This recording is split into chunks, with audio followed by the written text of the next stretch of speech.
एक तो बीजेपी की सरकार है ते वो चाहती है कि पंजाब के किसानों को जिहड़ी यूरिया खाद है इस टाइम ते उन्हां नूं जरूरत है वो ना मिले। ਤੇ ਜਦੋਂ ਅਸੀਂ ਬਲਦੇਵ ਸਿੰਘ ਜੀ ਗੱਲ ਕਰਦੇ ਹਾਂ 7 ਘੰਟੇ ਦੀ ਤੁਹਾਡੀ ਮੀਟਿੰਗ ਹੋਈ ਸੀ ਤੇ ਉਸ ਮੀਟਿੰਗ ਤੋਂ ਬਾਅਦ ਤੁਹਾਡੇ ਜਥੇਬੰਦੀਆਂ ਨੂੰ ਕੀ ਅਸਾਰ ਲੱਗੇ ਕਿ ਕੀ ਸਿੱਟੇ ਕੀ ਨਿਕਲੇ ਕਿ ਕੋਈ ਤੁਹਾਨੂੰ ਜਿਹੜੇ ਤੁਸੀਂ ਸਵਾਲ ਲੈ ਕੇ ਗਏ ਸੀ ਤੁਹਾਨੂੰ ਉਹਨਾਂ ਸਵਾਲਾਂ ਦੇ ਉੱਤੇ ਚਰਚਾ ਕਰਕੇ ਮਨ ਨੂੰ ਕੁਝ ਸੰਤੁਸ਼ਟੀ ਹੋਈ ਕਿ ਤੁਹਾਡੀ ਸੁਣੀ ਜਾ ਰਹੀ ਹੈ ਕਿ ਜਾਂ ਸਿਰਫ ਸੁਣ ਕੇ ਇੱਕ ਕੰਨ ਚੋਂ ਦੂਜੇ ਕੰਨ ਥਾਣੀ ਕੱਢ ਦਿੱਤੀਆਂ ਗਈਆਂ? ਤੇ ਇਹ ਜਿਹੜੇ ਤੁਸੀਂ ਕਾਨੂੰਨ ਬਣਾ ਰਹੇ ਜੇ ਇਹ ਕੇਵਲ ਪੰਜਾਬ ਦੇ ਕਿਸਾਨਾਂ ਨੂੰ ਜਿਹੜਾ ਉਹ ਤੁਸੀਂ ਸੂਈ ਦੇ ਨੱਕੇ ਵਿੱਚ ਦੀ ਕੱਢ ਰਹੇ ਤੇ ਤੁਸੀਂ ਅੱਜ ਦੇਸ਼ ਦੇ ਲੋਕਾਂ ਨੂੰ ਦੀਵਾਲੀ ਹੈ ਕੱਲ ਨੂੰ ਤੇ ਦੀਵਾਲੀ ਦੇ ਉੱਤੇ ਦੇਸ਼ ਦੇ ਲੋਕਾਂ ਨੂੰ ਇੱਕ ਤੋਹਫਾ ਦਿਓ।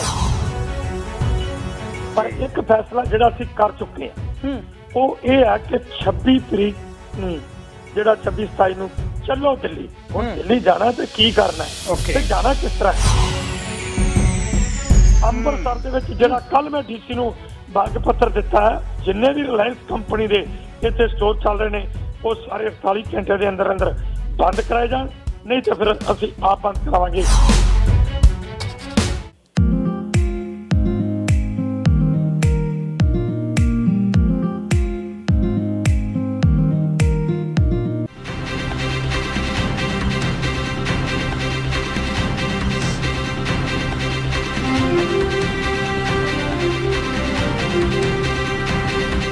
ਕੁਲਦੀਪ ਸਿੰਘ ਜੀ ਬਹੁਤ ਵਧੀਆ ਪੰਜਾਬ ਦੀ ਗੱਲਬਾਤ ਹੋਈ ਤੇ ਵਾਕਿਆ ਹੀ ਸ਼੍ਰੋਮਣੀ ਕਮੇਟੀ ਦੀਆਂ ਚੋਣਾਂ ਦੇ ਕਰਕੇ ਬਹੁਤ ਕੁਝ ਸਾਹਮਣੇ ਆ ਰਿਹਾ ਹੈਗਾ ਆ ਤੇ ਬੜੇ ਸਵਾਲ ਜਵਾਬ ਤਿੱਖੇ ਹੋ ਰਹੇ ਹੈਗੇ ਆ।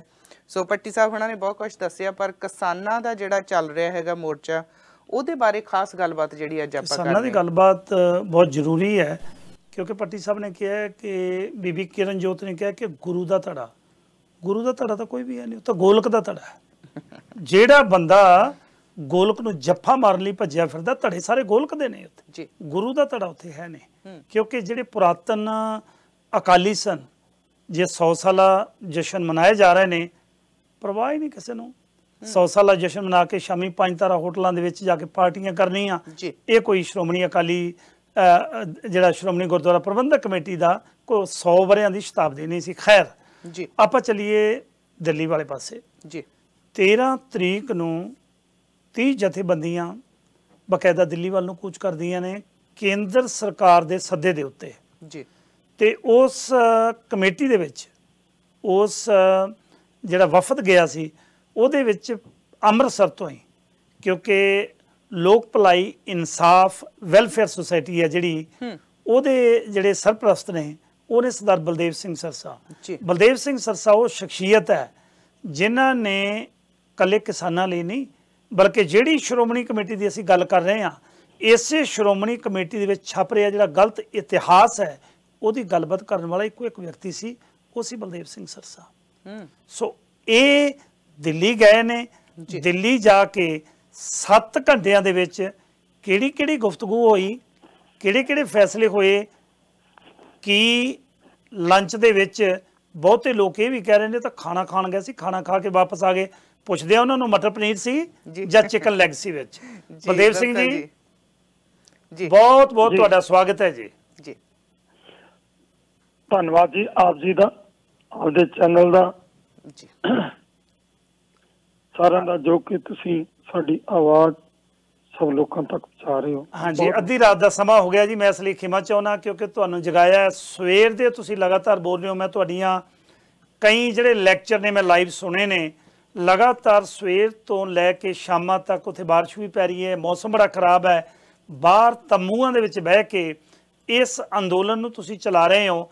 ਇਹਦੇ ਬਾਰੇ ਥੋੜ੍ਹਾ ਜਿਹਾ ਦੱਸੋ। ਸਭ ਤੋਂ ਪਹਿਲਾ ਸਵਾਲ ਕਿ ਜਿਹੜਾ ਵਫਦ ਦਿੱਲੀ ਗਿਆ ਸੀ ਕਿੰਨੇ ਕੁ ਵਿਅਕਤੀ ਸਨ ਤੇ ਉਸ ਵਫਦ ਦੇ ਵਿੱਚ ਤੁਸੀਂ ਵੀ ਅੰਦਰ ਨਾਲ ਗਏ ਸੀ? ਇਹਦੇ ਬਾਰੇ ਥੋੜ੍ਹੀ ਜਿਹੀ ਵਿਸਤਾਰ ਜਾਣਕਾਰੀ ਦਿਓ ਜੀ। ਪਹਿਲਾਂ ਜੀ ਸਾਡੀ 30 ਮੈਂਬਰੀ ਕਮੇਟੀ ਹੈ ਜੀ ਜਿਹੜੇ ਕਿ ਅਸੀਂ 30 ਸੰਗਠਨ ਨੇ ਸਾਡੇ ਪੰਜਾਬ ਦੇ ਜੀ।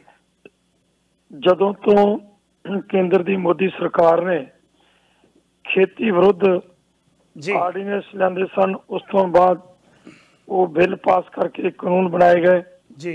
ਅਸੀਂ ਉਦੋਂ ਤੋਂ ਲੈ ਕੇ ਪਹਿਲਾਂ ਵੱਖਰੇ ਇਹ ਐਜੀਟੇਸ਼ਨ ਕਰ ਰਹੇ ਸਨ, ਲੇਕਿਨ ਅਸੀਂ ਇਹ ਵੇਖਿਆ ਕਿ ਇਹ ਹੁਣ ਕੱਲਿਆਂ ਕੱਲਿਆਂ ਗੱਲ ਨਹੀਂ ਬਣਨੀ। ਅਸੀਂ 30 ਵੱਖ-ਵੱਖ ਸੰਗਠਨ ਜਿਹੜੇ ਸੀ ਉਹ ਇਕੱਠੇ ਹੋ ਕੇ ਇੱਕ ਵਿਚਾਰਧਾਰਾ ਨਾਲ ਚੱਲ ਕੇ ਤੇ ਇਹਨਾਂ ਦੇ ਉੱਤੇ ਜਿਹੜਾ ਉਹ ਚੱਲ ਰਹੇ ਆ। 30 ਸੰਗਠਨ ਨੇ ਸਾਡੇ। ਅਸੀਂ ਜਿਹੜਾ 13 ਤਰੀਕ ਨੂੰ ਦਿੱਲੀ ਗਏ ਆ, ਉਹਦੇ ਵਿੱਚ ਮੈਂ ਵੀ ਸ਼ਾਮਿਲ ਸੀ। ਜੀ ਇਹਨਾਂ 7 ਘੰਟਿਆਂ ਦੇ ਵਿੱਚ ਕਿਹੜੇ ਮੰਤਰੀ ਸ਼ਾਮਿਲ ਸੀ, ਕਿਹੜੀਆਂ ਗੱਲਾਂ ਬਾਤਾਂ ਹੋਈਆਂ ਬਾਹਰ ਨਹੀਂ ਜੇ ਸਪਸ਼ਟ ਤੌਰ ਤੇ ਆ ਰਹੀਆਂ ਜੀ? ਜੀ ਇਹਨਾਂ ਵਿੱਚ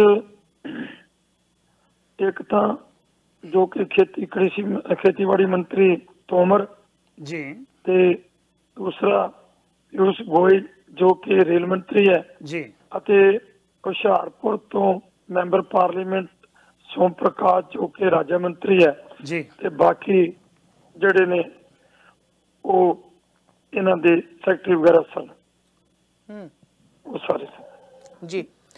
ਬਲਦੇਵ ਸਿੰਘ ਜੀ, 21 ਤਰੀਕ ਨੂੰ ਫੇਰ ਕੇਂਦਰ ਵੱਲੋਂ ਸੱਦਾ ਜਿਹੜਾ ਆ ਰਿਹਾ ਹੈਗਾ, ਉਹਦੇ ਬਾਰੇ ਥੋੜਾ ਜਿਹਾ ਦੱਸੋਗੇ ਜੀ? ਦੇਖੋ ਜੀ, ਅਜੇ ਤੱਕ ਸਾਨੂੰ ਕੋਈ ਸੱਦਾ ਪੱਤਰ ਨਹੀਂ ਆਇਆ। ਜਿੰਨਾ ਚਿਰ ਸਾਨੂੰ ਕੋਈ ਲਿਖਤੀ ਸੱਦਾ ਪੱਤਰ ਨਹੀਂ ਆਉਂਦਾ ਉਹਨਾਂ ਚਿਰ ਅਸੀਂ ਇਹਦੇ ਬਾਰੇ ਕੋਈ ਗੱਲ ਨਹੀਂ ਕਰ ਸਕਦੇ ਜੀ। ਇਹਦਾ ਮਤਲਬ ਇਹ ਸਿਰਫ ਅਫਵਾਹਾਂ ਹੀ ਨੇ? ਬਿਲਕੁਲ, ਅਜੇ ਤੱਕ ਅਫਵਾਹਾਂ ਹੀ ਕਵਾਂਗੇ ਜਿੰਨਾ ਚਿਰ ਸਾਨੂੰ ਲਿਖਤੀ ਨਹੀਂ ਆਉਂਦਾ। ਤੇ ਇਸ ਮੀਟਿੰਗ ਤੋਂ ਬਾਅਦ ਹੁਣ ਜਿਹੜੀਆਂ ਕਿਸਾਨ ਜਥੇਬੰਦੀਆਂ ਆ ਚੰਡੀਗੜ੍ਹ ਦੇ ਵਿੱਚ ਇੱਕ ਹੋਰ 18 ਨਵੰਬਰ ਨੂੰ ਮੀਟਿੰਗ ਰੱਖੀ ਜਾ ਰਹੀ ਹੈ, ਇਹਦੇ ਵਿੱਚ ਸਿਰਫ ਪੰਜਾਬ ਦੀਆਂ ਜਥੇਬੰਦੀਆਂ ਆਉਣਗੀਆਂ ਕਿ ਜਾਂ ਬਾਹਰਲੇ ਰਾਜਾਂ ਤੋਂ ਵੀ ਜਥੇਬੰਦੀਆਂ ਵਿੱਚ ਸ਼ਾਮਲ ਹੋਣਗੀਆਂ ਚੰਡੀਗੜ੍ਹ ਵਾਲੀ ਮੀਟਿੰਗ 'ਚ?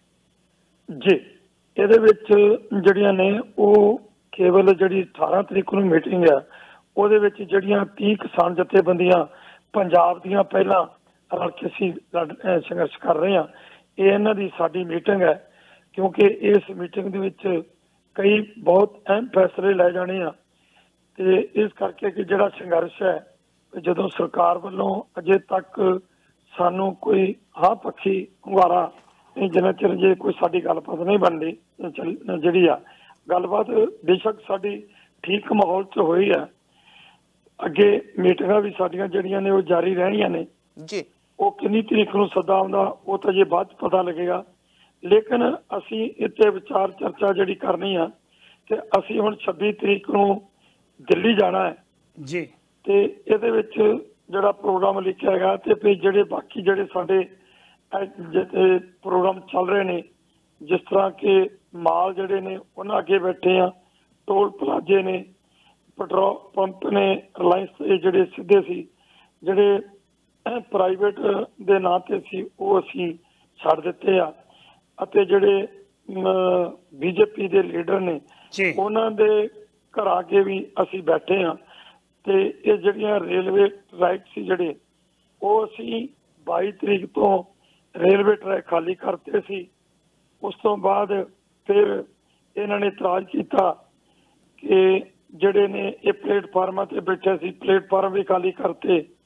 ਫਿਰ ਅਸੀਂ ਜਿਹੜਾ ਸੀ ਉਹ ਪਾਰਕਾਂ 'ਚ ਚਲੇ ਗਏ ਆ, ਲੇਕਿਨ ਇਹਦੇ ਨਾਲ ਅਸੀਂ ਇਹ ਵੇਖਣਾ ਹੈ ਕਿ ਜਿਹੜਾ ਸਾਡਾ ਸੰਘਰਸ਼ ਹੈ, ਅਸੀਂ 26 ਨੂੰ ਦਿੱਲੀ ਜਾਣਾ ਹੈ ਤੇ ਇਹ ਜਿਹੜੇ ਰੇਲਵੇ ਟਰੈਕਾਂ ਦੇ ਉੱਤੇ ਅਜੇ ਤੱਕ ਬੈਠੇ ਆ, ਇਹ ਪੈਸੰਜਰ ਗੱਡੀਆਂ ਜਿਹੜੀਆਂ ਅਸੀਂ ਨਹੀਂ ਚੱਲਣ ਦੇਣੀਆਂ, ਕੇਵਲ ਮਾਲ ਚੱਲਣ ਦੇਣੀਆਂ ਨੇ।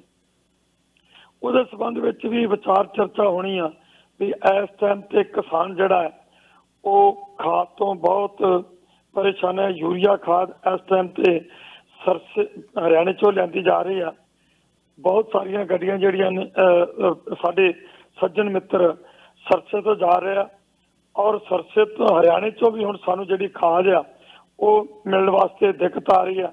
ਹਰਿਆਣਾ ਸਰਕਾਰ ਦੀਆਂ ਹਦਾਇਤਾਂ ਦੇ ਮੁਤਾਬਕ ਇੱਕ ਤਾਂ ਬੀਜੇਪੀ ਦੀ ਸਰਕਾਰ ਹੈ ਤੇ ਉਹ ਚਾਹੁੰਦੀ ਆ ਕਿ ਪੰਜਾਬ ਦੇ ਕਿਸਾਨਾਂ ਨੂੰ ਜਿਹੜੀ ਯੂਰੀਆ ਖਾਦ ਇਸ ਟਾਈਮ ਤੇ ਉਹਨਾਂ ਨੂੰ ਜ਼ਰੂਰਤ ਹੈ ਉਹ ਨਾ ਮਿਲੇ, ਤਾਂ ਕਿ ਜਿਹੜੇ ਕਿਸਾਨਾਂ ਵੱਲੋਂ ਇਹ ਸੰਘਰਸ਼ ਕੀਤਾ ਜਾ ਰਿਹਾ ਤੇ ਦੂਸਰੇ ਪਾਸੇ ਕਿਸਾਨਾਂ ਨੂੰ ਜਿਹੜੀ ਆ ਉਹ ਖਾਦ ਨਹੀਂ ਮਿਲੇਗੀ ਤਾਂ ਉਹ ਕਿਸਾਨ ਸੰਗਠਨਾਂ ਦੇ ਜਥੇਬੰਦੀਆਂ ਦੇ ਖਿਲਾਫ ਉਹ ਖੜੇ ਹੋਣਗੇ। ਇਸੇ ਤਰ੍ਹਾਂ ਵਪਾਰੀ ਵਰਗ ਉਹਨਾਂ ਨੂੰ ਜਿਹੜਾ ਕਿ ਮਾਲ ਗੱਡੀਆਂ ਬੰਦ ਹੋਣ ਦੇ ਕਾਰਨ ਕੱਚਾ ਮਾਲ ਆ ਨਹੀਂ ਰਿਹਾ, ਪੱਕਾ ਮਾਲ ਜਿਹੜਾ ਉਹਨਾਂ ਦਾ ਜਾ ਨਹੀਂ ਰਿਹਾ, सो ये जिहड़ा राशन बारे भी जिहड़े आर्मी वगैरह दे हद्दां ते आर्मी बैठी आ उन्हां तक राशन आदि नहीं पहुँच रहा। ये बारे भी जिहड़ा वो असी बड़ी विचार जिहड़ी विचार चर्चा करनी है कि एक पासे जिहड़े ये लोग ने जिन्हां नूं ये साडे खिलाफ कर रहे हैं असी की करना है, उत्ते बहुत लंबी चर्चा जिहड़ी विचार चर्चा होनी है। अहम फैसले सवेर की मीटिंग विच होणगे जी।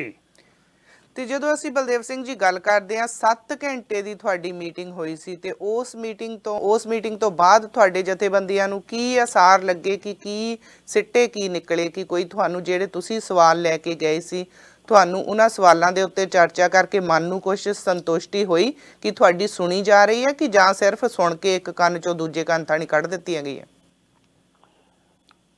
देखो जे 13 तरीक की मीटिंग की असीं गल करिए 13 तो पहला भी इन्होंने सानू 14 अक्तूबर नूं भी सद्या सी ते 14 अक्तूबर नूं ते इन्होंने जो जिस तरह उत्थे कीता वो तुहानू सब नूं पता जिहड़ा वो लग चुका है। जिहड़ा ये 13 तरीक नूं नवंबर नूं जिहड़ा सानू उत्थे सद्दा पत्र आया असीं उत्थे गए 7 घंटे साडी मीटिंग चली। 7 घंटे दे विच जदों गलबात शुरू हुई उस टाइम ते जिहड़े कि खेती मंत्री तोमर ने उन्होंने तोमर साहब ने साडे नाल जदों गलबात शुरू की ते गलबात शुरू होने ते उन्हें सानू पूछया कि दसो कि असीं तां वो कहण लगा भी असीं जिहड़े कानून बनाए ने मोदी सरकार जिहड़ी आ तुहाडे किसानां दे नाल खलोती आ तुहाडे किसानां दे हक विच फैसले कर रही आ कानून तुहाडे किसानां दे हक च बनाए ने। लेकिन फिर भी जे तुहानू कोई इतराज है तो तुसी सानू जिहड़ा वो दसो। ते जदों ये गलबात होई ते फिर असीं गलबात शुरू करदे उन्हां नूं कहा भी जदों तो तुसी ये आर्डीनेंस लैंदे आ उदों तो लैके हुण तक असीं इन्हां आर्डीनेंसां दे संबंध विच तुहानू विस्तारपूर्वक दस चुके हैं कि ये किसानां दे हित विच नहीं, ये किसान मारू हन जी और कल्ले किसान मारू नहीं, ये किसानी जे किसान असीं उन्हां नाल बहुत विचार दे नाल ये गलबात जिहड़ी सी कीती भी ये जिहड़े तुसीं कानून लैंदे ने ये जिथे किसानां दे खिलाफ ने, जे किसान है तो मजदूर है, जे किसान है तो आड़ती है, जे किसान है तो दुकानदार है, मुलाजम है, ट्रांसपोर्टर है, भाव जिन्ने किरती लोग वो सारे दे सारे चाहे रक्षा चलाउंदा, आटो चलाउंदा, ट्रांसपोर्ट किसी किस्म की चलाउंदा, दुकानदार है जां कोई बेशक दी भावें कोई कलम का काम करदा जां कोई विज्ञानी है, वो सारे किरती लोग जिहड़े ने उन्हां दी किरती लोकां दी कमाई नूं जिहड़ा सी वो केवल अबानियां ते अडानियां दे ये खजाने भरन वास्ते तुसीं ये कानून बनाए ने, ये किसानां दे हित विच नहीं। क्योंकि जिहदी मिसाल है कि जिस तरह हुण उन्होंने प्याज जिहड़ा है वो 1.5-2 रुपए किलो पहला उतों 2-2.5 रुपए किलो खरीद के वो स्टॉक कर लिया, आलू जिहड़ा सी वो भी खरीद के स्टॉक कर लिया 1.5-2 रुपए ते वही आलू जिहड़ा किसान दे कोलों 1.5-2 रुपए खरीदिया सी अज वो 40-50 रुपए किलो विक रहा है। प्याज जिहड़ा 2 रुपए 2.5 रुपए किलो खरीदिया सी वो 70-80 रुपए 100 रुपए तक विक चुका है। सो ये जिहड़ी लुट है इहदे विच जिथे किसान नूं पहला रेट नहीं मिलना, किसान तां लुटिया जा रहा है, उन्होंने वाजिब कीमत नहीं मिल रही, पर इहदे नाल नाल जिहड़ा खपतकार है वो भी लुटिया जा रहा है, एक उहदे ते भी घोड़ा चल रहा है, उहदी जेब कट्टी जा रही है, चाहे वो रिक्शा चालक है ते चाहे आटो चालक है, चाहे वो दुकानदार है, कोई भी है, चाहे वो मुलाजम किसी भी किस्म के वो वक्-वक् अदारियां नाल मुलाजम ने। सो उन्हां सारिਆਂ ਦੀ जेब जिहड़ी कट्टी जा रही है। तो ये जदों असीं सारी गलबात कीती ते इन्ने चिर नूं लंबे समय दे विच गलबात 1.5-2 घंटे दे विच चली ते सारी उन्हां नूं इह भी गल दस्सी गई कि तुसीं अज तक पंजाब दे किसानां दे नाल तुसीं जिस तरह ये रसूख कर रहे हो ये साडे नाल बहुत गलत कर रहे हो। तो असीं याद कराया कि तुसीं याद करो 1967 जिस वक्त ਤੁਹਾਡੇ ਇੱਥੇ ਸਰਕਾਰ ਜਿਹੜੀ ਉਸ ਟਾਈਮ ਤੇ ਸਰਕਾਰ ਭਾਵੇਂ ਕੋਈ ਵੀ ਸੀ, ਲੇਕਿਨ ਦਿੱਲੀ ਤਖਤ ਤੇ ਬੈਠੀ ਹੋਈ ਸਰਕਾਰ ਜਦੋਂ ਠੂਠਾ ਫੜ ਕੇ ਵਿਦੇਸ਼ਾਂ ਵਿੱਚ ਜਾਂਦੀ ਸੀ ਤੇ ਉਥੋਂ ਲਾਲ ਰੰਗ ਦੀ ਕਣਕ, ਜਿਹਨੂੰ ਮੈਕਸੀਕਨ ਕਣਕ ਵੀ ਕਿਹਾ ਜਾਂਦਾ ਸੀ, ਉਹ ਮੈਂ ਵੀ ਵੇਖੀ, ਕਿਉਂਕਿ 80 ਸਾਲ ਦੀ ਉਮਰ ਹੈ। ਤੇ ਉਸ ਟਾਈਮ ਦੇ ਉੱਤੇ ਉਹ ਜਿਹੜੀ ਕਣਕ ਆ ਰਹੀ ਸੀ, ਜਿਹਨੂੰ ਅੱਖਾਂ ਨਹੀਂ ਸੀ ਦੇਖਦੀਆਂ, ਉਹ ਖਾਣ ਵਾਸਤੇ ਲੋਕ ਮਜਬੂਰ ਸਨ। ਤੇ ਤੁਹਾਡਾ ਜਿਹੜਾ ਠੂਠਾ ਫੜ ਕੇ ਜਾਂਦੇ ਸੋ ਉਹ ਛਡਵਾਇਆ ਪੰਜਾਬ ਦੇ ਲੋਕਾਂ ਨੇ। ਪਰ ਤੁਸੀਂ ਅੱਜ ਪੰਜਾਬ ਦੇ ਨਾਲ ਕਿਸ ਤਰ੍ਹਾਂ ਕਰ ਰਹੇ ਹੋ? ਤੁਸੀਂ ਅੱਜ ਜਿਹੜਾ ਇੱਕ ਨਵਾਂ ਕਾਨੂੰਨ ਲਿਆਂਦਾ ਹੈ ਪ੍ਰਦੂਸ਼ਣ ਦੇ ਸੰਬੰਧ ਦੇ ਵਿੱਚ, ਜਿਹਦੇ ਵਿੱਚ 5 ਸਾਲ ਦੀ ਸਜ਼ਾ ਅਤੇ ਜਿਹੜਾ ਕਰੋੜ ਰੁਪਇਆ ਜੁਰਮਾਨਾ। ਅਸੀਂ ਇਹ ਗੱਲ ਕੀਤੀ ਕਿ ਮੰਨ ਲਓ ਕਿ ਮੇਰੇ ਕੋਲੇ 1 ਏਕੜ ਜ਼ਮੀਨ ਹੈ, ਮੈਂ ਪਰਾਲੀ ਨੂੰ ਅੱਗ ਲਾ ਦਿੱਤੀ ਤੇ ਮੇਰੇ ਤੇ ਪਰਚਾ ਹੋ ਗਿਆ, ਮੈਨੂੰ 5 ਸਾਲ ਦੀ ਸਜ਼ਾ ਵੀ ਹੋ ਸਕਦੀ ਹੈ ਤੇ ਕਰੋੜ ਰੁਪਇਆ ਜੁਰਮਾਨਾ, ਤੇ ਮੇਰੀ ਤਾਂ ਜ਼ਮੀਨ ਹੀ ਉਹਨੇ ਦੀ ਨਹੀਂ, ਮੈਂ ਕਰੋੜ ਰੁਪਇਆ ਜੁਰਮਾਨਾ ਕਿੱਥੋਂ ਦੇਵਾਂਗਾ? ਪਰ ਤੁਸੀਂ ਇਹ ਦੱਸੋ ਵੀ ਇਹ ਜਿਹੜੇ ਤੁਸੀਂ ਕਾਨੂੰਨ ਬਣਾ ਰਹੇ ਜੇ, ਇਹ ਕੇਵਲ ਪੰਜਾਬ ਦੇ ਕਿਸਾਨਾਂ ਨੂੰ ਜਿਹੜਾ ਉਹ ਤੁਸੀਂ ਸੂਈ ਦੇ ਨੱਕੇ ਵਿੱਚ ਦੀ ਕੱਢ ਰਹੇ ਹੋ? ਕਿਉਂਕਿ ਜਿਹੜਾ ਪ੍ਰਦੂਸ਼ਣ, ਜਿਹੜਾ ਧੂੰਆਂ ਹੈ ਦਿੱਲੀ ਦੇ ਵਿੱਚ ਪ੍ਰਦੂਸ਼ਣ ਆ ਰਿਹਾ ਪੰਜਾਬ ਦੇ ਪਰਾਲੀ ਸਾੜਨ ਨਾਲ। ਪਰ ਇੱਕ ਗੱਲ ਦੱਸੋ ਵੀ ਹਰਿਆਣਾ ਤੇ ਯੂਪੀ ਦੋਨੋਂ ਸੂਬੇ ਜਿਹੜੇ ਨੇ ਉਹ ਪੰਜਾਬ ਦੇ ਨਾਲ ਲੱਗਦੇ ਨੇ ਜੀ, ਦਿੱਲੀ ਦੇ ਨਾਲ ਲੱਗਦੇ ਆ, ਉਸ ਤੋਂ ਬਾਅਦ ਪੰਜਾਬ ਹੈ। ਪਰ ਦਿੱਲੀ ਦੇ ਜਿਹੜੀ ਪ੍ਰਦੂਸ਼ਣ ਫੈਲ ਰਿਹਾ ਹੈ ਉਹ ਹਰਿਆਣੇ ਦਾ ਧੂੰਆਂ ਤੇ ਯੂਪੀ ਦਾ ਧੂੰਆਂ ਉਹ ਤਾਂ ਕਿਸੇ ਹੋਰ ਪਾਸੇ ਜਾ ਰਿਹਾ ਹੈ ਜੀ। ਲੇਕਿਨ ਜਿਹੜਾ ਪੰਜਾਬ ਆ ਉਹਦਾ ਧੂੰਆਂ ਜਿਹੜਾ ਹੈ ਉਹ ਕਿਸ ਰਸਤੇ ਹਰਿਆਣੇ ਤੇ ਯੂਪੀ ਨੂੰ ਛੱਡ ਕੇ ਉਹ ਦਿੱਲੀ ਚ ਆ ਰਿਹਾ, ਸਾਨੂੰ ਇਹ ਤਾਂ ਦੱਸੋ ਜੀ। ਸੋ ਇਸ ਤਰ੍ਹਾਂ ਦੇ ਜਿੰਨੇ ਵੀ ਸਾਡੇ ਕੋਲ ਪੁਆਇੰਟ ਸਨ ਉਹ ਅਸੀਂ ਪੁਆਇੰਟ ਬਾਈ ਪੁਆਇੰਟ ਉਹਨਾਂ ਦੇ ਨਾਲ ਸਾਰੇ ਸਾਂਝੇ ਕੀਤੇ।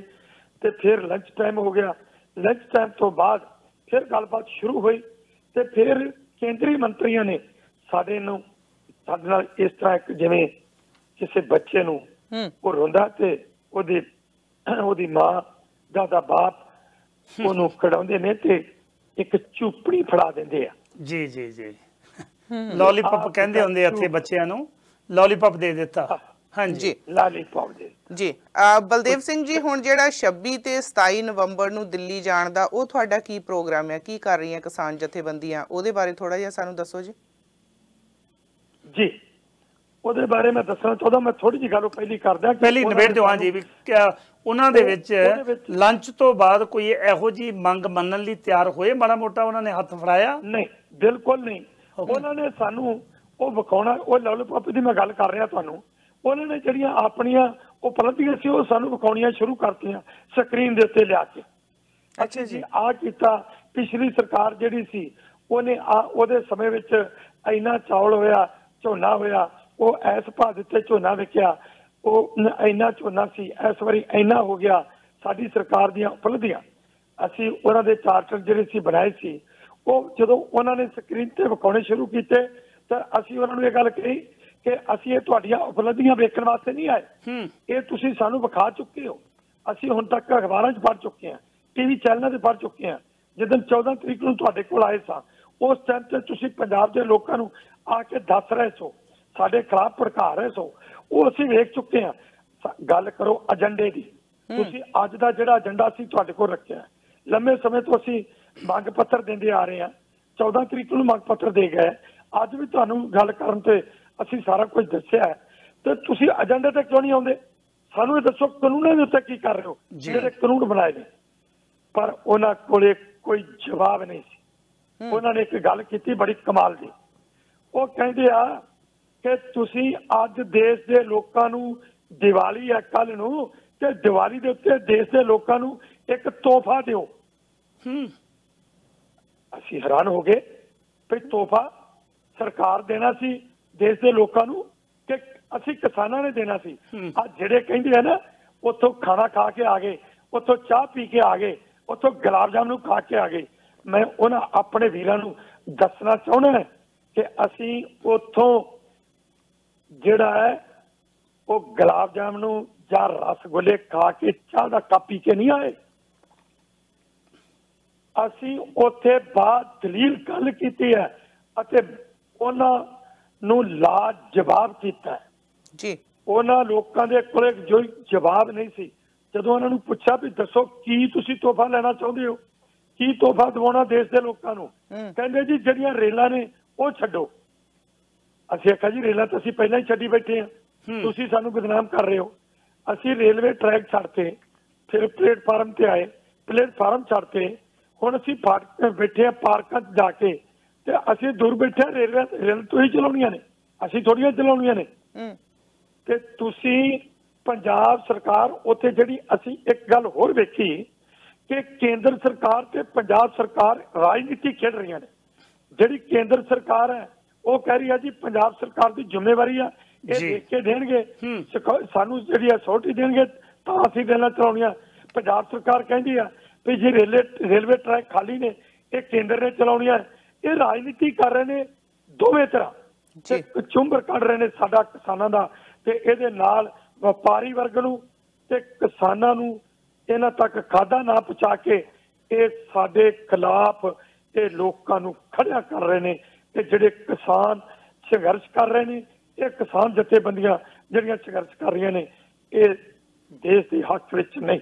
ਯਾਨੀ ਗੱਲ ਤੁਹਾਡੀ ਕਹਿਣ ਤੋਂ ਭਾਵ ਇਹ ਹੈ ਕਿ ਗੱਲ ਕਿਸੇ ਤਣ ਪੱਤਣ ਲੱਗੀ ਨਹੀਂ। ਹਾਂਜੀ ਜੀ ਜੀ। ਉਹ ਅਖੀਰ ਨੂੰ ਇੱਥੇ ਆਏ ਵੀ ਫਿਰ ਜਦੋਂ ਅਸੀਂ ਵੀ ਕਿਹਾ ਵੀ ਅਸੀਂ ਇਹ ਗੱਲ ਮੰਨਣ ਨੂੰ ਜਿਹੜੇ ਆ ਉਹ ਤੁਹਾਡੀ ਤਿਆਰ ਨਹੀਂ ਜੀ, ਫਿਰ ਇੱਥੇ ਗੱਲ ਆ ਕੇ ਮੁੱਕੀ ਕਿ ਇਹ ਜੀ ਅਸੀਂ ਵੀ ਵਿਚਾਰ ਕਰਦੇ ਆ ਤੇ ਤੁਸੀਂ ਵੀ ਵਿਚਾਰ ਕਰੋ। ਵਾਹ ਜੀ। ਗੱਲ ਉਹ ਜਿਹੜੀ ਕੇਂਦਰੀ ਮੰਤਰੀ ਤੋਮਰ ਨੇ, ਖੇਤੀਬਾੜੀ ਮੰਤਰੀ ਨੇ ਗੱਲ ਕਹੀ, ਉਹਨੇ ਕਿਹਾ ਕਿ ਗੱਲਬਾਤ ਆਪਣੀ ਟੁੱਟੇਗੀ ਨਹੀਂ, ਗੱਲਬਾਤ ਜਾਰੀ ਰਹੇਗੀ। ਉਹਨਾਂ ਕਿਹਾ ਕਿ ਮਸਲਾ ਗੰਭੀਰ ਹੈ ਤੇ ਇਹ ਇੱਕ ਅੱਧੀ ਵਾਰ ਗੱਲਬਾਤ ਕੀਤਿਆਂ ਮਸਲਾ ਹੱਲ ਨਹੀਂ ਹੋਣਾ। ਇਹ ਗੱਲਬਾਤ ਪਤਾ ਨਹੀਂ ਕਿੰਨੇ ਦੌਰ ਚੱਲ ਸਕਦੀ ਹੈ।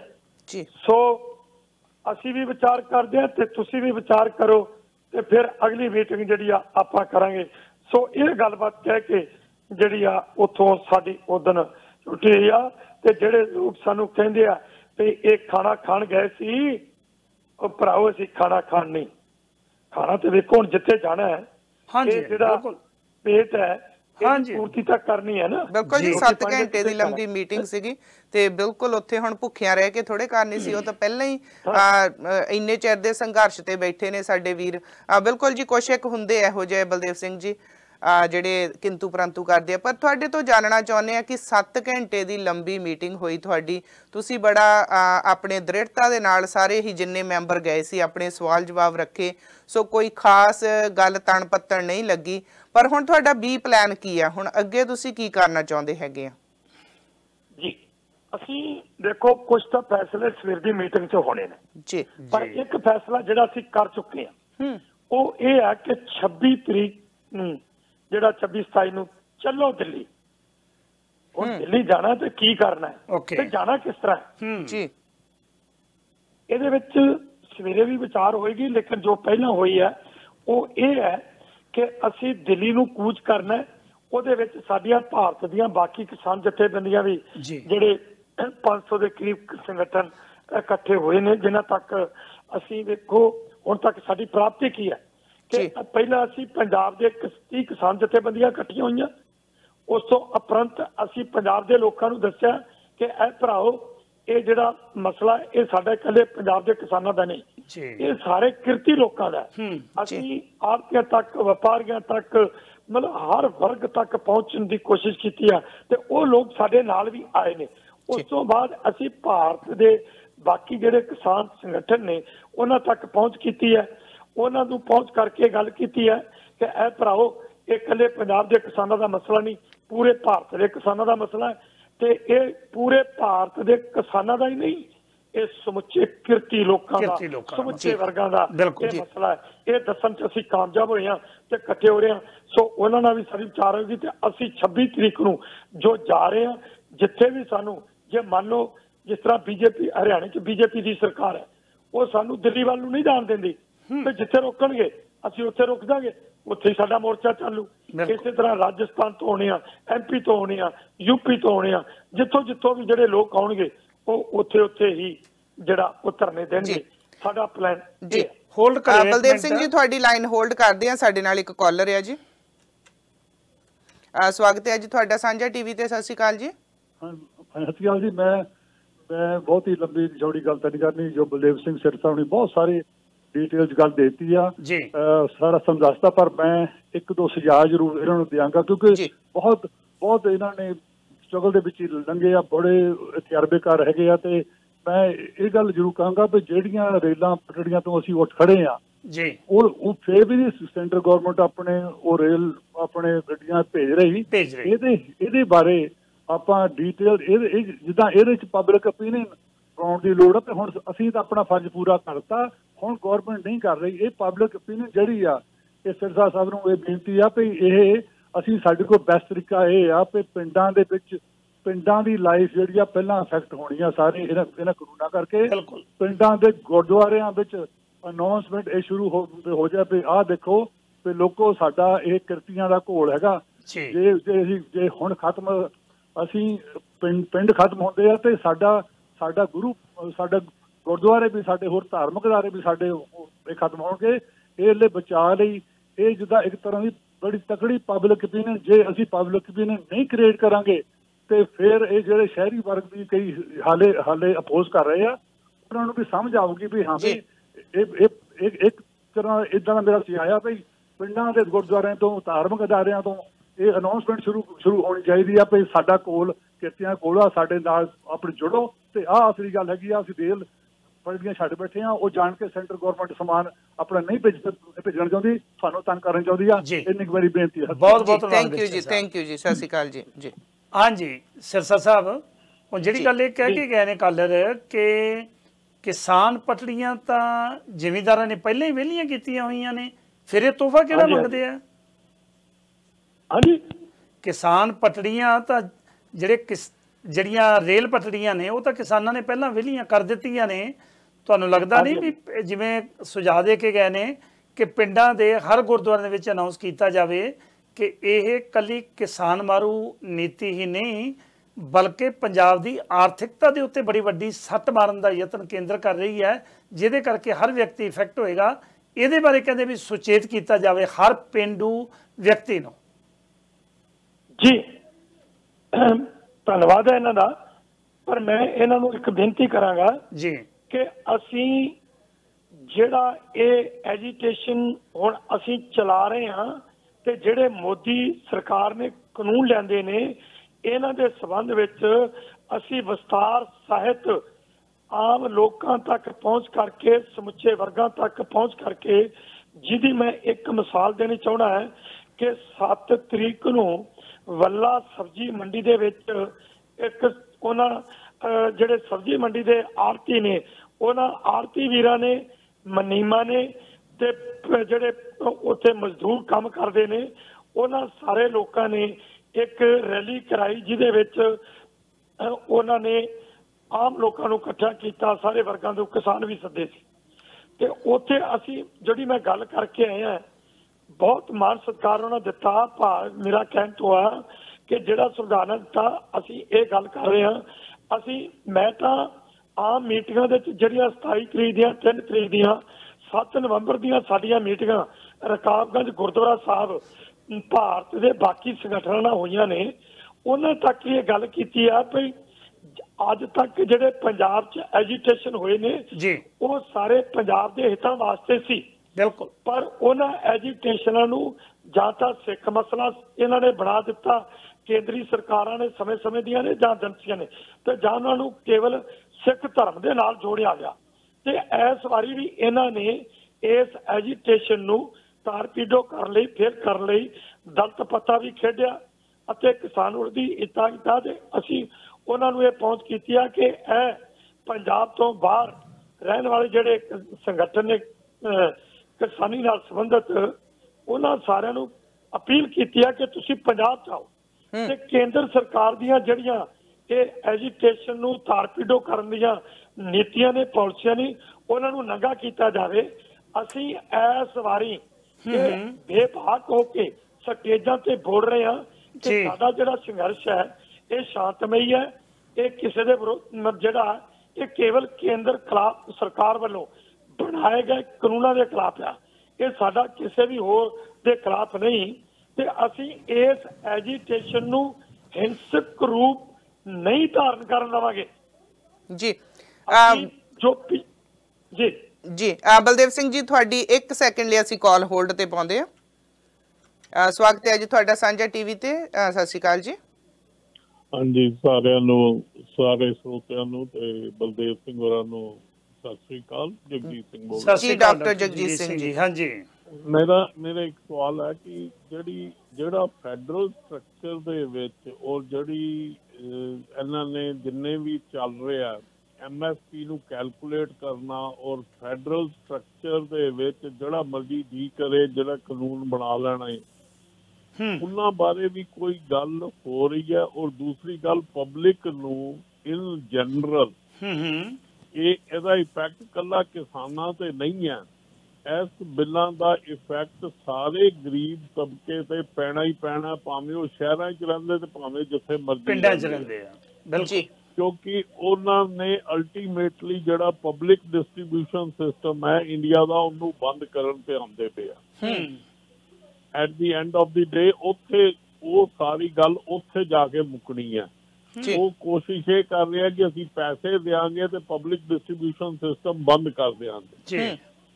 ਇਹ ਸਾਰੇ ਦੇ ਪਿੱਛੇ ਇਹ ਸੋਚ ਚੱਲ ਰਹੀ ਹੈ। ਇਸ ਸੋਚ ਨੂੰ ਪਬਲਿਕ ਤੱਕ ਕੀ ਕਿਸਾਨ ਪਹੁੰਚਾਉਣ ਲਈ ਥੋੜਾ ਬਹੁਤ ਕਰ ਰਹੇ ਹੈ ਕਿ ਨਹੀਂ ਕਰ ਰਹੇ? ਸੋ ਜੇ ਉਹ ਪਹੁੰਚਾਇਆ ਜਾਏ ਤਾਂ ਉਹਦੇ ਨਾਲ ਇਹਨਾਂ ਦੇ ਨਾਲ ਜਨਰਲ ਪਬਲਿਕ ਵੀ ਨਾਲ ਜੁੜੇਗੀ ਔਰ ਸਾਰੇ ਬਾਕੀ ਸੂਬਿਆਂ ਦੇ ਬੰਦੇ ਵੀ ਨਾਲ ਜੁੜਨਗੇ। ਜੀ, ਥੈਂਕ ਯੂ ਜੀ। ਥੈਂਕ ਯੂ ਡਾਕਟਰ ਜਗਜੀਤ ਜੀ, ਥੈਂਕ ਯੂ ਜੀ। ਹਾਂਜੀ ਬਲਦੇਵ ਸਿੰਘ ਜੀ, ਤੁਸੀਂ ਡਾਕਟਰ ਜਗਜੀਤ ਸਿੰਘ ਹੁਣਾਂ ਨੂੰ ਸੁਣਿਆ ਤੇ ਕੀ ਕਹਿਣਾ ਚਾਹੋਗੇ ਜੀ? ਨਹੀਂ, ਮੇਰੇ ਕੋਲ ਆਵਾਜ਼ ਨਹੀਂ ਜੀ ਆ। ਹਾਂਜੀ ਜੀ, ਉਹ ਅਸਲ 'ਚ ਉਹ ਕਹਿ ਰਹੇ ਸੀ ਵੀ ਜਿਹੜੀ MSP ਬਾਰੇ ਕੋਈ ਫਿਕਸ ਕਰਨ ਦੀ ਜਿਹੜੀ ਗੱਲਬਾਤ ਉਹਨਾਂ ਨੇ ਕੀਤੀ ਹੈ, ਕਿਉਂਕਿ ਕੇਂਦਰ ਸਰਕਾਰ ਨੇ ਜਿਹੜੇ ਕਾਨੂੰਨ ਬਣਾਏ ਨੇ ਉਹਨਾਂ ਕਾਨੂੰਨਾਂ ਦੇ ਵਿੱਚ ਕਿਤੇ ਵੀ MSP ਦਾ ਜ਼ਿਕਰ ਨਹੀਂ ਕੀਤਾ। ਕਹਿ ਜ਼ਰੂਰ ਰਹੇ ਨੇ ਤੁਹਾਨੂੰ ਦੇਵਾਂਗੇ, ਕਿਉਂਕਿ ਇਹਦੇ ਨਾਲ ਇਹਨਾਂ ਤਿੰਨਾਂ ਕਾਨੂੰਨਾਂ ਨਾਲ ਕੱਲਾ ਕਿਸਾਨ ਜਾਂ ਪੰਜਾਬ ਦਾ ਗਰੀਬ ਵਰਗ ਹੀ ਨਹੀਂ, ਭਾਰਤ ਦਾ ਹਰ ਉਹ ਵਿਅਕਤੀ ਇਹਦੇ ਨਾਲ ਇਫੈਕਟ ਹੋਏਗਾ। ਸੋ ਇਹਦੇ ਬਾਰੇ ਜਿਹੜੀਆਂ ਕਿਸਾਨ ਜਥੇਬੰਦੀਆਂ ਨੇ ਕੀ ਸੋਚ ਰਹੀਆਂ ਨੇ ਆਉਣ ਵਾਲੇ ਨੀਅਰ ਫਿਊਚਰ ਦੇ ਵਿੱਚ, ਆਉਣ ਵਾਲੇ ਸਮੇਂ 'ਚ? ਜੀ ਜੀ ਜੀ ਜੀ, ਮੈਂ ਵੇਖੋ ਇਹ ਪਹਿਲਾਂ ਬੇਨਤੀ ਆਪ ਜੀ ਨੂੰ ਕਰ ਚੁੱਕਾ ਕਿ ਅਸੀਂ ਇਹ ਗੱਲ ਹੁਣ ਤੱਕ ਦੱਸਣ 'ਚ ਸਫਲ ਹੋਏ ਹਾਂ ਜੀ। ਜਿਸ ਤਰ੍ਹਾਂ ਅਸੀਂ 30 ਕਿਸਾਨ ਸੰਗਠਨ ਇਕੱਠੇ ਕੀਤੇ ਪਹਿਲਾਂ, ਉਸ ਤੋਂ ਬਾਅਦ ਪੰਜਾਬ ਦੇ ਲੋਕਾਂ ਨੂੰ ਇਹ ਗੱਲ ਜਿਹੜੀ ਆ ਦੱਸਣ 'ਚ ਸਫਲ ਹੋਏ ਆ ਕਿ ਇਹ ਸਾਰੇ ਦੇ ਸਾਰਿਆਂ ਤੇ ਚੱਲੇਗਾ। ਉਸ ਤੋਂ ਬਾਅਦ ਅਸੀਂ ਪੂਰੇ ਭਾਰਤ ਦੇ ਕਿਸਾਨ ਸੰਗਠਨਾਂ ਨੂੰ ਇਕੱਠਾ ਕਰਕੇ ਇਹ ਗੱਲ ਕੀਤੀ ਹੈ ਕਿ ਅੱਗੇ ਇਹ ਗੱਲ ਲੈ ਕੇ ਜਾ ਰਹੇ ਹਾਂ। ਭਾਰਤ ਸਮੁੱਚੇ ਕਿਰਤੀ ਲੋਕ, ਕਿਰਤੀਆਂ ਦੇ ਵਿੱਚ ਸਾਰੇ ਆਉਂਦੇ ਨੇ, ਚਾਹੇ ਉਹ ਟਰਾਂਸਪੋਰਟਰ ਹੈ, ਚਾਹੇ ਉਹ ਰੇਹੜੀ ਚਲਾਉਂਦਾ, ਰੇਹੜੀ ਫੜੀ ਵਾਲਾ ਹੈ, ਚਾਹੇ ਰਕਸ਼ਾ ਚਲਾਉਂਦਾ ਹੈ, ਆਟੋ ਚਲਾਉਂਦਾ ਹੈ, ਕੋਈ ਬੱਸ ਚਲਾਉਂਦਾ ਹੈ, ਕੋਈ ਕਿਸੇ ਕੋਈ ਵੀ ਕੰਮ ਕਰਦਾ ਹੈ, ਚਾਹੇ ਉਹ ਜਿਹੜਾ ਆਪਣੇ ਦੁਕਾਨਦਾਰ ਹੈ, ਫੈਕਟਰੀਆਂ ਵਾਲੇ ਨੇ, ਜਿੰਨੇ ਵੀ ਲੋਕ ਨੇ ਉਹ ਸਾਰੇ ਕਾਰਪੋਰੇਟ ਘਰਾਣਿਆਂ ਨੂੰ ਛੱਡ ਕੇ ਉਹ ਸਾਰੇ ਦੇ ਸਾਰੇ ਕਿਰਤੀ ਲੋਕਾਂ ਦੇ ਉੱਤੇ ਜਿਹੜਾ ਇਹਦਾ ਸਿੱਧਾ ਅਸਰ ਪਏਗਾ, ਇੱਕ ਜੀ ਜੀ ਨੁਕਸਾਨ ਹੋਣਾ ਉਹਨਾਂ ਨੂੰ। ਜੀ ਬਲਦੇਵ ਸਿੰਘ ਜੀ, ਇੱਕ ਗੱਲ ਹੋਰ ਜਾਣਨਾ ਚਾਹਾਂਗੇ ਕਿ ਦਲ DC ਨੂੰ ਮੰਗ ਪੱਤਰ ਦਿੱਤਾ ਗਿਆ ਜੀ?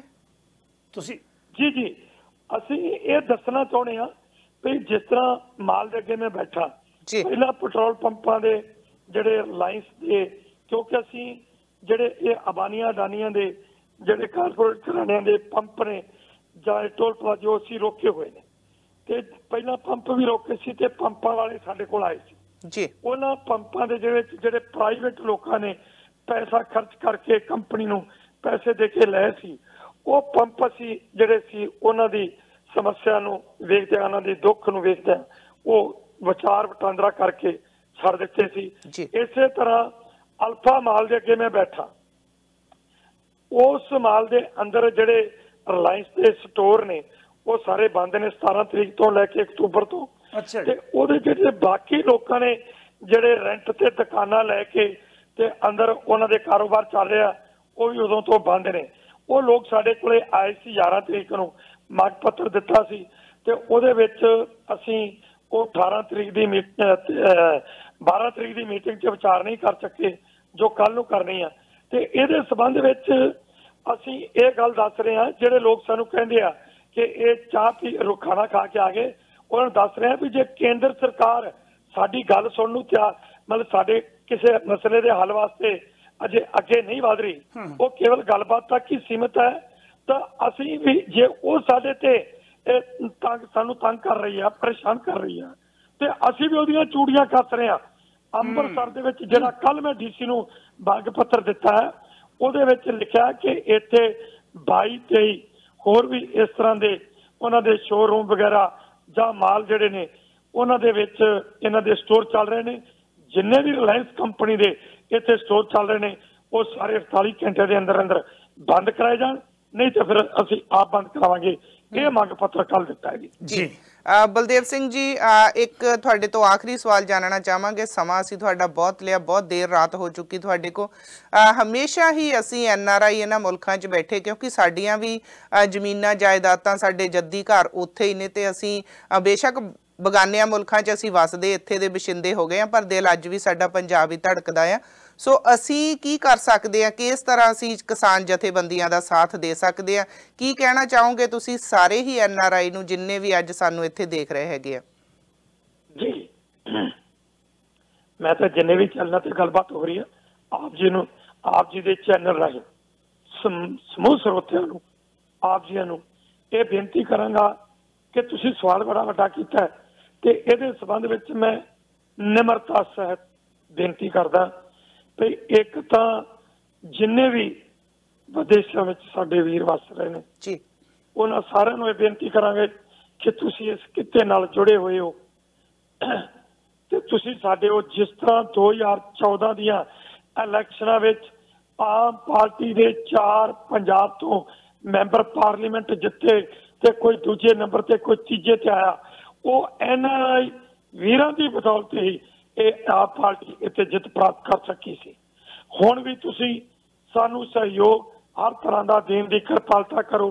ਤੇ ਇੱਕ ਕੰਮ ਹੋਰ ਬੜਾ ਵੱਡਾ ਜੀ, ਉਹ ਇਹ ਜੇ ਕਿ ਸਾਰੇ ਅਕਾਲ ਪੁਰਖ ਦੇ ਚਰਨਾਂ 'ਚ ਅਰਦਾਸ ਕਰਿਓ।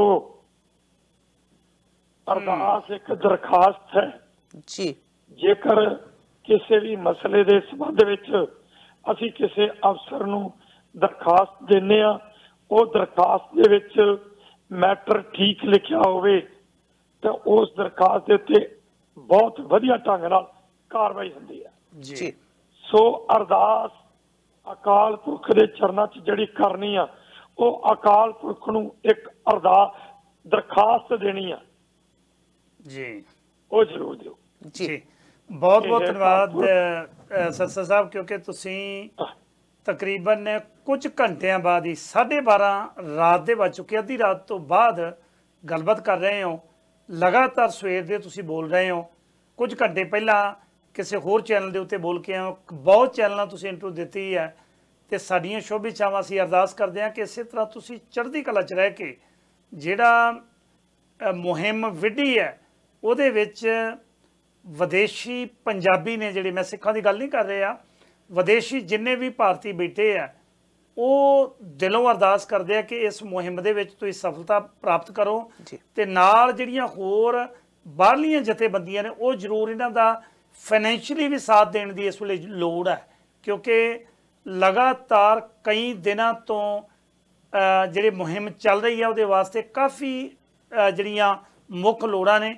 ਤੁਸੀਂ ਸਮਾਂ ਕੱਢਿਆ, ਸਾਡੀਆਂ ਸ਼ੁਭ ਇੱਛਾਵਾਂ, ਤੇ ਉਮੀਦ ਹੈ ਕਿ 18 ਤਰੀਕ ਦੀ ਮੀਟਿੰਗ ਦੇ ਵਿੱਚੋਂ ਕੁਝ ਨਾ ਕੁਝ ਚੰਗੇ ਰਿਜ਼ਲਟ ਲੈ ਕੇ ਆਓਗੇ। ਹਾਂਜੀ, ਤਾਂ ਜੋ 27 ਤਰੀਕ ਦਾ ਜਿਹੜਾ ਪ੍ਰੋਗਰਾਮ ਹੈ 26 ਤੇ 27 ਦਾ, ਉਹ ਸਹੀ ਤਰੀਕੇ ਨਾਲ ਲਿਖਿਆ ਜਾ ਸਕੇ। ਭਾਰਤ ਦੀਆਂ ਸਾਰੀਆਂ ਕਿਸਾਨ ਜਥੇਬੰਦੀਆਂ ਰਲ ਕੇ ਜੇ ਤੁਰਦੀਆਂ ਨੇ ਤੇ ਫਿਰ ਦਿੱਲੀ ਤੱਕ ਹੀ ਦੁਨੀਆ ਦੀ ਕਿਸੇ ਤਾਕਤ ਦੀ ਮਜਾਲ ਨਹੀਂ ਕਿ ਉਹਨਾਂ ਅੱਗੇ ਨਾ ਝੁਕੇ। ਜੀ, ਸਾਨੂੰ ਭਰੋਸਾ ਹੈ। ਮੈਂ ਇੱਕ ਬੇਨਤੀ ਕਰਾਂ, ਤੁਸੀਂ ਕਿਹਾ ਵੀ ਅੱਜ ਮੈਂ ਜਿਸ ਦਿਨ ਤੋਂ ਐਜੀਟੇਸ਼ਨ ਚੱਲ ਰਿਹਾ ਸਿਰਫ 2.5 ਤੋਂ 3 ਘੰਟੇ ਸੌਣਾ ਜੀ, ਲਗਾਤਾਰ ਇਸੇ ਤਰ੍ਹਾਂ ਕੰਮ ਹੈ ਜੋ ਕਰ ਰਹੇ। ਸੋ ਇਹ ਅਸੀਂ ਜਿੰਨੇ ਵੀ ਅੰਤਕਾਂ ਤੇ ਸਾਨੂੰ ਖੁਸ਼ੀ ਹੁੰਦੀ ਆ, ਵਰਦੇ ਮੀਂਹਾਂ 'ਚ ਪਰਵਾਹ ਨਹੀਂ ਕਰਦੇ। ਸਾਨੂੰ ਚੈਨਲ ਵਾਲੇ ਕਹਿ ਰਹੇ ਸੀ ਉੱਥੇ ਵੀ ਮੀਂਹ ਬਾਰਿਸ਼ ਹੋ ਰਹੀ ਹੈ, ਠੰਡ ਪੈ ਗਈ ਹੈ।